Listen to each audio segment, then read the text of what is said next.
Méditation du 10 janvier, l'obéissance à l'épreuve du feu. L'ange dit, n'étends pas ta main sur le jeune homme et ne lui fais rien, car j'ai reconnu maintenant que tu crains Dieu et que tu n'as pas refusé ton fils, ton unique. Genèse 22, le verset 12.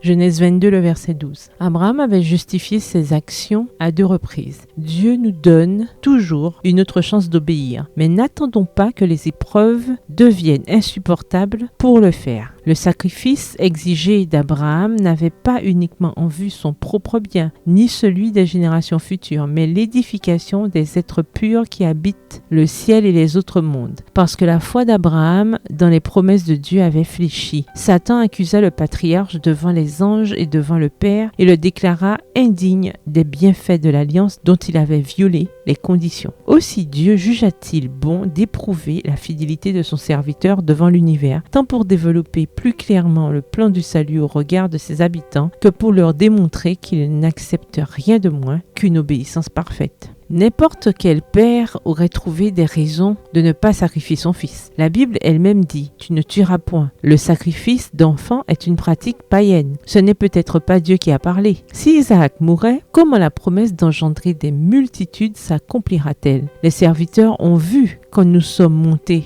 tous les deux. Si je descends seul et qu'Isaac revient mort, je serai le principal suspect. Quand nous ne sommes pas prêts à obéir, la liste des excuses était terminable. Le cœur d'Abraham était brisé. Il avait douté de la puissance protectrice de Dieu devant le peuple de Guérar et maintenant, Dieu testait son obéissance. Essoufflé et faible, il a soulevé le couteau et un ange apparaît alors sur la scène. L'offrande était complète. La volonté d'Abraham d'obéir sans explication a été acceptée comme une offrande sacrificielle. Les êtres célestes furent témoins de la scène émouvante où la foi d'Abraham et la soumission de son fils furent éprouvées. L'obéissance calme et ferme d'Abraham frappa tout le ciel de stupeur et d'admiration. Sa fidélité fut applaudie unanimement. Les accusations de Satan s'étaient avérées mensongères. Le Seigneur prononça ces paroles. « J'ai reconnu maintenant, contrairement aux accusations du malin, que tu crains Dieu et que tu n'as pas refusé ton fils, ton unique. » Souvent, faire ce qui est bien est extrêmement douloureux, incompréhensible et va à l'encontre de tout raisonnement et sentiment. Si Abraham avait raisonné, il n'aurait pas obéi. Renouvelez votre alliance d'obéissance et de crainte de Dieu aujourd'hui et le ciel applaudira à nouveau, cette fois en raison de votre fidélité.